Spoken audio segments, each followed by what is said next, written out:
A battle is playing out in Amarillo, Texas, over nationwide access to a widely used abortion pill. As a group of protesters stood outside, a U.S. district judge on Wednesday questioned lawyers for the Biden administration on whether regulatory approval given 22 years ago to the drug mifepristone was proper.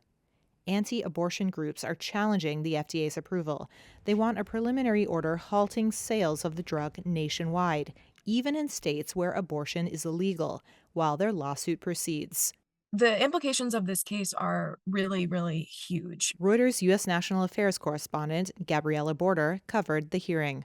The anti-abortion groups are saying that the FDA inappropriately approved this drug, mifepristone, back in 2000 through an accelerated approval process, which they are saying it did not warrant. And they also are making an argument that it was not sufficiently tested in pediatric population, so women under the age of 18, girls. One of the main arguments that the defendants made, the lawyers representing the FDA, was that revoking approval of this drug would cause significant public harm. It's very, very widely used all over the country and all over the world.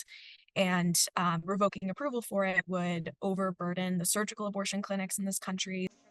One of the lawyers for the Justice Department also made the argument that revoking this long held approval might undercut faith in the FDA's expertise and their judgment. Border says the judge did not appear to be siding with one side over the other and seemed to be mulling a more limited ruling.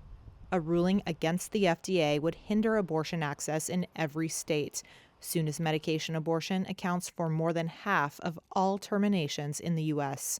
This drug is used everywhere. After Roe was overturned, medication abortion and the ability to receive these pills via mail has been a crutch for a lot of people who are not able to have access to abortion in clinics since they live so far from them. So this would really go even further than the Supreme Court's Roe v. Wade overturn in the spring by further cutting access to a key abortion access avenue in this country at this point.